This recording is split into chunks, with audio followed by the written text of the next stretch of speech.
Muy buenas noches, bienvenidos a Sala de Prensa, el programa digital de nuestros, por supuesto, Noticias Caracol y de Caracol Televisión, en donde debatimos, reflexionamos y abrimos el espacio para que distintas voces puedan opinar sobre temas coyunturales de Colombia y del mundo. El tema del día fue el debate y votación, no solo para revivir el proyecto de reforma laboral, sino también la votación y debate de la consulta popular propuesta por el gobierno nacional.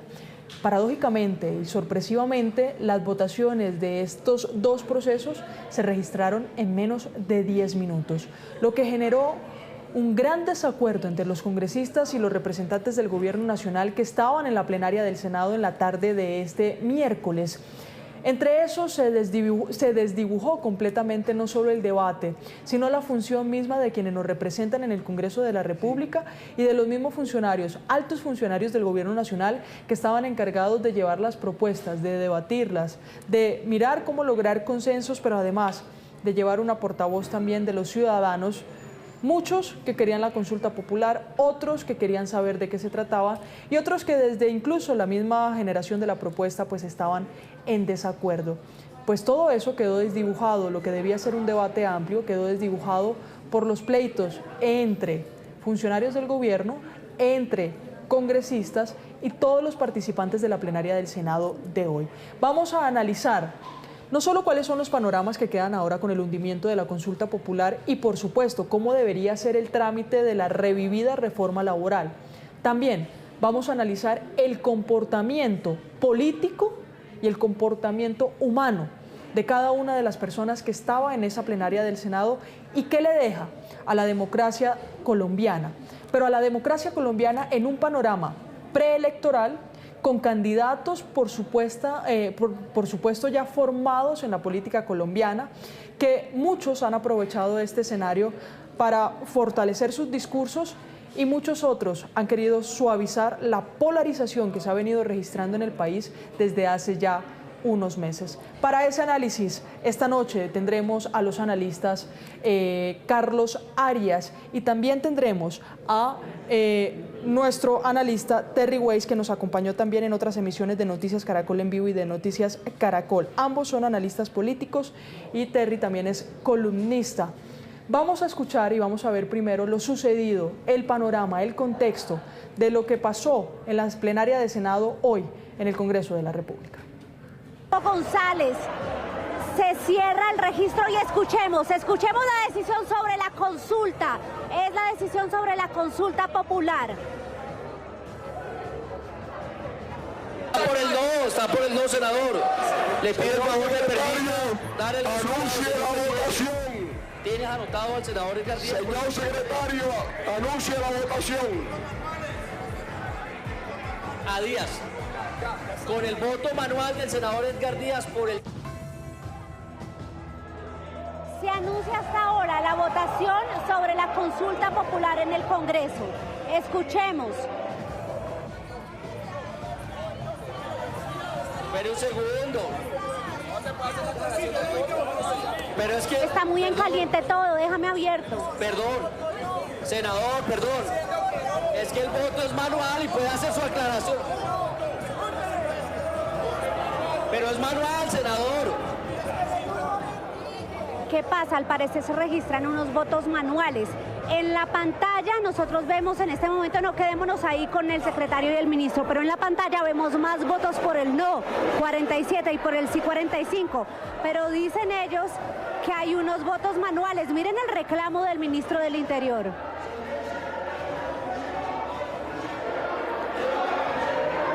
La orden del presidente es anunciar el resultado pese a la presión que tiene el secretario a esta hora. Se está jugando ahí prácticamente que su cargo, Diego González. Órdenes divididas, una del presidente, que es su jefe, y otra del gobierno. Anuncia el resultado.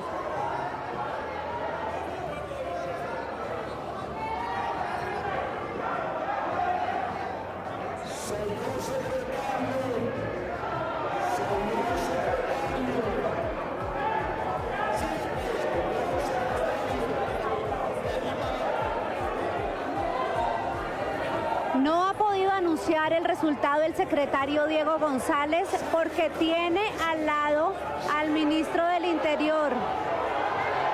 Dios mío, Dios mío,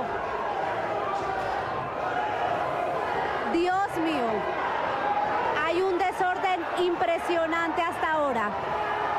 El ministro del Interior salido de sus cabales aquí en la plenaria, gritando y manoteándole muy fuerte al secretario del Senado. Lo tienen que retirar sus mismos parlamentarios y le están pidiendo a los otros congresistas respeto por el secretario del Senado porque no dejó anunciar el resultado diciéndole que había unos votos manuales que no salían registrados. El secretario se sienta, se recuesta en su silla, espera que se calme la situación y mírense, abajo se están empujando Miguel Uribe y León Freddy. Miren al frente del secretario la situación, incluso de empujones ahí entre los congresistas de oposición y de gobierno.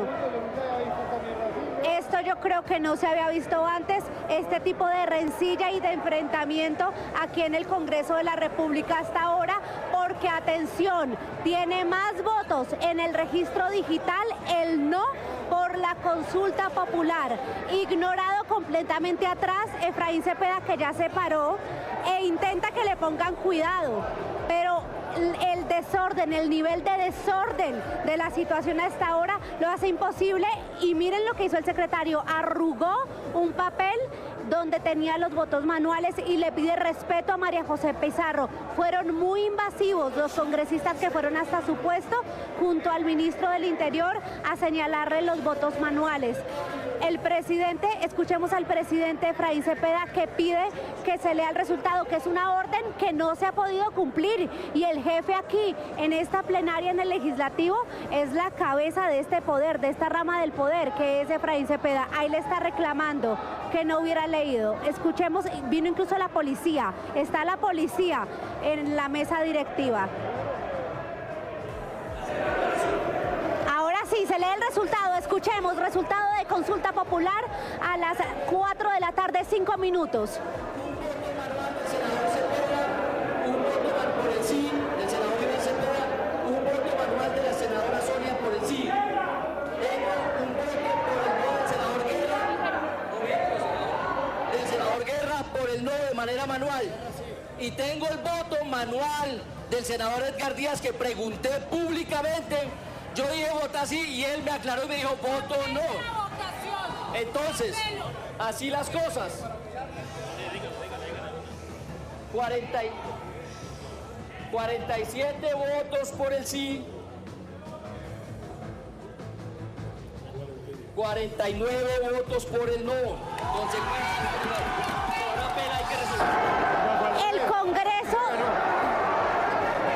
El Congreso de la República dijo no.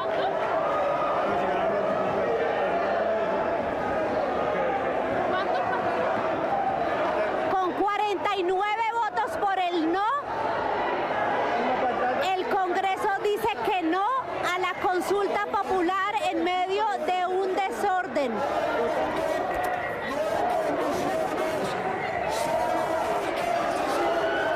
Se levanta la sesión.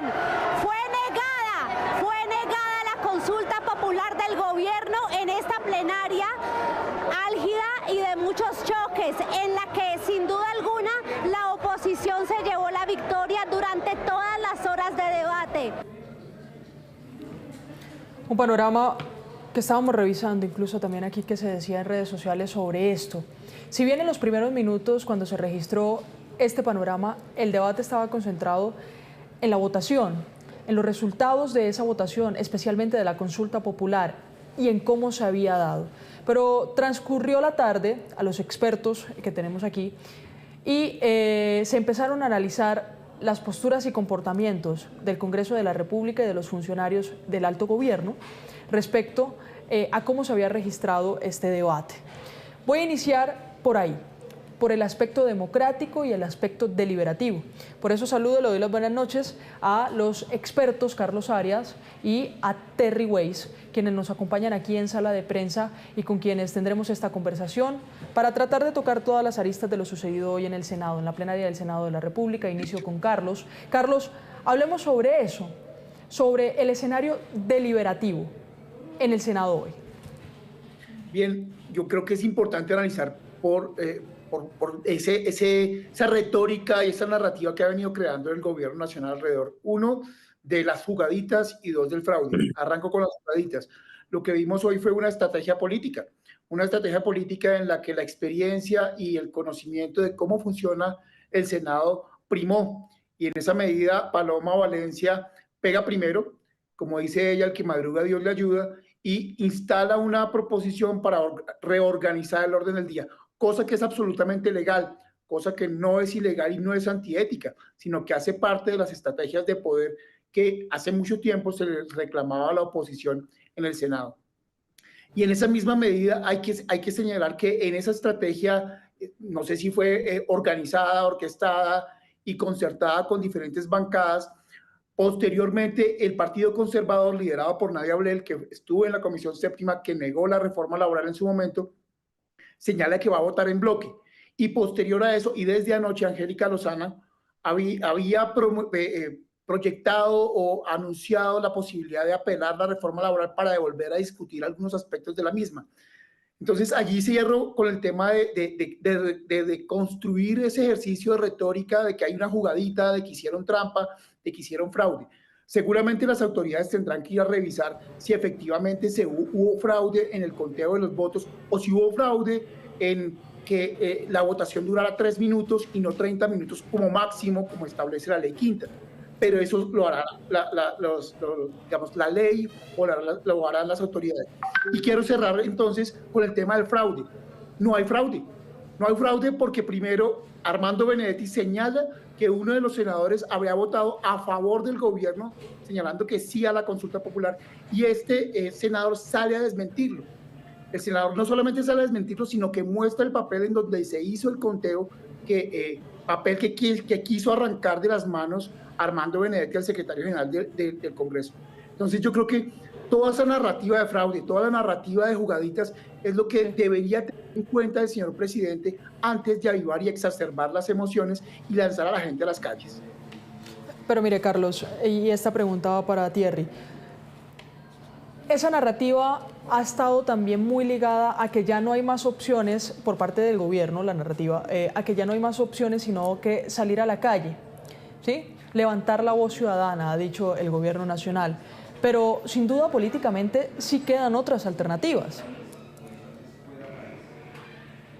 Solamente quedan otras alternativas, sino que no podemos, en una democracia se gana y se pierde. Yo iría más lejos, son más las veces que se pierde que se gana. Entonces no tiene nada de raro que un proyecto, el Congreso lo niegue. De hecho, muchos no esperábamos que este fuera el resultado de la jornada de la deliberación de hoy. Yo mismo me sorprendí, no esperaba que la votación de la consulta le saliera en contra al gobierno. En el transcurso de la tarde, después de que pasó lo que pasó, incluso nos hemos enterado de que había unos votos que se presumían que eran para el sí, que no llegaron, que no participaron en la votación. ¿Por qué no estuvieron ahí? No sabemos. Si fue por falta de disciplina, si fue por falta de compromiso, si fue por exceso de confianza. No sabemos, pero en todo caso, al gobierno le salió mal una estrategia que estaba un poco, hasta hace 24 horas se consideraba que iba a salir a favor del gobierno y resulta que no fue así. Esas son las cosas que pasan en democracia. No tiene nada de raro. No quiere decir que cada vez que uno pierde una votación fue porque hubo un fraude. Si hubo un fraude, eso es algo que hay que pasar a demostrar, pero en este momento eso no se ha demostrado y no parece que hubiera indicios muy sólidos de que haya habido un fraude. Simplemente se perdió la votación y no podemos, cada vez que ocurre una cosa de estas, salir a atizar el sentimiento callejero y salir a llamar a la movilización popular para presionar al Congreso, que al fin y al cabo también es un representante del pueblo, tanto como lo puede ser el presidente. Me parece que no ha lugar esa reacción del gobierno. Pero le contrapregunto, eso en cuanto a la responsabilidad que tiene el gobierno y los altos dirigentes, pero el ciudadano, ¿qué blindaje puede tener? El ciudadano está representado, primero que todo, por el Congreso, digamos. El Congreso representa al ciudadano a través de un proceso electoral que tiene las mismas virtudes democráticas que puede tener la consulta popular y, ojo, y los mismos vicios clientelistas que podría llegar a tener la consulta popular. Así que presumir que la consulta, simplemente porque tiene el adjetivo popular o porque tiene ese apellido en el cual el presidente insiste bastante, tiene de alguna manera más legitimidad que el Congreso, eso a mí no me parece que sea tan claro. Claro, es un mecanismo de democracia más directa, pero eso no lo hace ni más ni menos legítimo. El Congreso, al fin y al cabo, también representa a ese ciudadano, Luisa, del que tú hablas. Entonces, yo no creo que aquí se le esté vulnerando los derechos a nadie. Hay otras maneras de llevar a cabo, de sacar adelante estas reformas. De hecho, la reforma laboral quedó viva en el Congreso hoy, digamos. Esa puerta no se ha cerrado. Y ojo ahí, eso quiere decir que hoy no solamente perdió el gobierno, también de alguna manera perdió la oposición o una parte de la oposición que había querido negar digamos, la posibilidad de esa reforma, también tuvo que ceder, también tuvo que dejar la puerta abierta que pudiera eventualmente concertarse una reforma, y esa es la democracia. Aquí tampoco es que haya salido la oposición airosa pues en una gran victoria. Sí, ganó un punto, pero al mismo tiempo tuvo que ceder por otro lado y aceptar la apelación de la reforma. Eso es lo que pasa en los congresos. Muchas veces nadie queda 100% contento, pero se llegan a acuerdos y se llegan a concesiones que permiten que se destraben los temas. Y que sin duda fue un punto medio en el que en medio de una discusión agitada pudieron llegar tanto oficiales o el oficialismo y la oposición, incluso hasta los mismos partidos independientes, en registrar la votación de esta apelación para revivir la reforma laboral, que terminó sin duda reviviéndola y que ahora solo queda esperar en qué comisión se va a debatir. Voy a eso, profesor Arias, sobre el trámite que surte de ahora en adelante en el Congreso de la República y sobre el tono que debe tener. Primero arranco para la audiencia puntualmente. No puede ir por comisión séptima porque ya se discutió allí. No, seguramente no va a ir a la comisión primera porque la proposición parte de Ariel Ávila, y seguramente podría ir a la comisión tercera, en donde hay mayorías de oposición por parte del senador Efraín Cepeda. Ahora bien, pasando a la segunda parte de la pregunta, yo creo que así como hay una democracia participativa y representativa, como muy bien la señala mi colega, y por esa misma razón el Congreso como rama de poder legislativo tiene igual preponderancia que el Ejecutivo, y por esa misma razón cada vez que se pierde no hay que recurrir a la opinión pública o al pueblo. Hay que entender que esta narrativa del pueblo no es solamente de la oposición o no solamente del gobierno, y en esa medida creo que la reforma como tal plantea muchos aspectos en sus 12 preguntas que deberían ser no necesariamente aprobados, pero sí operativizados de una manera en la que se beneficie el pueblo colombiano, se beneficien los trabajadores. Para no recurrir a eufemismos y a retórica, creo que la reforma tiene, por lo menos en mi criterio, 6 aspectos que pueden llegar a ser viabilizados, operativizados, y que deben tener un marco normativo que le permita viabilidad, no solamente para su ejecución, sino para que no destruya a las medianas y pequeñas empresas. Creo que ahí debe sentarse la oposición al gobierno y el gobierno mismo a concertar independientemente de la comisión, y en este tiempo de 38 días, y hay que explicarle a la audiencia que en estos 38 días es muy difícil que se logre. Los tiempos en términos matemáticos están, pero ni siquiera el fast track de la paz se pudo concertar en 38 días. En 38 días, claro, y más un proyecto que ya se había hundido. Le vuelvo a preguntar a usted, porque sé de su experiencia y conozco de su acercamiento con campañas electorales. Estamos en un año preelectoral. Hablemos de los discursos y hablemos de las narrativas. Este sin duda es un escenario en el que los políticos ya programados para participar en las contiendas pueden tomarlo como el escenario perfecto o como el punto de partida, aunque ya hayan empezado, perfecto para sembrar una posición. En este momento, ¿usted qué le aconsejaría a un político, a un líder que esté dispuesto a participar de la contienda y que además tenga este escenario, lo sucedido hoy en el Senado, como panorama para iniciar o para al menos ponerse en el foco de la opinión pública? Yo me la jugaría a responderle arrancando con un depende. Depende de qué tipo de político y depende del espectro ideológico donde se esté encontrando ese político. Rápidamente, si el espectro ideológico en el cual se encuentra ese candidato hipotético que usted me plantea está en la izquierda, claramente el discurso sería no de radicalización, pero sí de ganarse uno de los dos escenarios.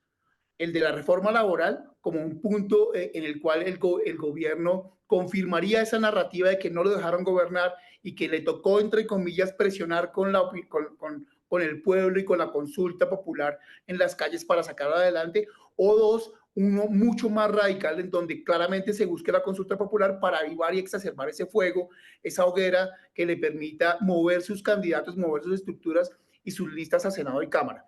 Si es en la derecha, claramente el juego es el juego contrario. Ahora bien, si hablamos de democracia, si hablamos de lo que le conviene más allá de que si gana la derecha o la izquierda, un candidato de izquierda o derecha, sino líderes políticos que necesitamos para construir democracia y sacar adelante el país, yo creo que esta es la oportunidad para que un líder político se pare con sindéresis y con la evidencia de que tenga la posibilidad de buscar puentes en los que más allá de que se gane el punto de la reforma laboral o la consulta popular, se tejan las redes suficientes y los puentes suficientes para construir un país que no se polarice tanto y un país que independientemente de la afiliación ideológica saque adelante varios temas que hoy son necesarios, como el tema de salud, como el tema de seguridad, como el tema de educación. Y para finalizar, creo que lo más importante de este escenario es entender que más allá de quién gana en el discurso y en la retórica, hoy el pueblo colombiano está perdiendo, y está perdiendo porque perdió la legitimidad en procesos de transparencia de uno de los órganos más importantes que hay, que es el Congreso. Y dos, si se confirma que Armando Benedetti, lamentablemente que nos tiene acostumbrados a decir mentiras o a crecer parte de la realidad que él vive, sería lamentable seguir teniendo un ministro del Interior que miente alrededor de un posible fraude en el Congreso. Pero, doctor Thierry, hablemos o continuamos en esa línea. ¿Qué le conviene a la democracia? Mire, este tipo de escenarios tan revueltos, aunque son decepcionantes, sin duda son una plataforma para la reflexión. ¿Qué le conviene a la democracia luego de esto? Bueno, una cosa es lo que le conviene a los políticos en campaña, una cosa es lo que le conviene a los partidos y otra cosa es lo que le conviene a la democracia y lo que le conviene al país. Como ya mi colega habló un poco de lo primero, yo quiero hablar de lo segundo. A mí me parece que es muy importante que en este momento, hoy, después de lo que ha pasado, después de lo que vimos además que sucedió en el Senado, ese nivel de agresividad al que de pronto en otros países ocurre con alguna frecuencia, pero en Colombia no estamos acostumbrados a ver esas escenas y que ojalá eso no sea el preludio o la antesala de una campaña con esos niveles de beligerancia entre los partidos en contienda. A mí me parece que incluso hoy mismo, en una noche como hoy, no esperar a mañana, hay que hacer un llamado a que se calmen un poco los ánimos. El tuit, el trino que puso el presidente Petro como reacción al hundimiento de la consulta, a mí no me gustó. Me parece que entre líneas hay un llamado un poco extraño que no queda claro del todo, pero que bueno, en todo caso se puede entender ampliamente como una invitación a paralizar el país, a una huelga, a una movilización masiva, algo de ese tenor que, de nuevo, como dije anteriormente, no me parece que deba ser la reacción adecuada a un simple episodio que sucede en las democracias, que es la derrota de un proyecto que le puede ocurrir tanto al oficialismo como a la oposición. Entonces, lo que le conviene al país, lo que le conviene a la democracia nacional en este momento es que demos un paso atrás de estas posiciones beligerantes, que nos demos cuenta que aquí lo que hay es un simple debate democrático en donde a veces se gana, a veces se pierde y nadie nunca queda 100% contento porque siempre hay que ceder, siempre hay que transigir y evitar que esto escale a unas situaciones que aún sin llegar a los escenarios, digamos, más preocupantes, como puede ser un escenario de violencia en las calles o un escenario de disturbios, ya mucho antes de llegar a ese punto ya le estamos haciendo daño al país en la medida en que se perjudique la economía, se paralice el aparato productivo, sigamos en un bloqueo político que no permita avanzar, como siento que ya lo estamos, Y todo esto aporta de unas elecciones y todo esto aporta de una situación fiscal complicada y de una situación de seguridad también complicada. Es decir, creo que meterle más ingredientes de desestabilización y de pugnacidad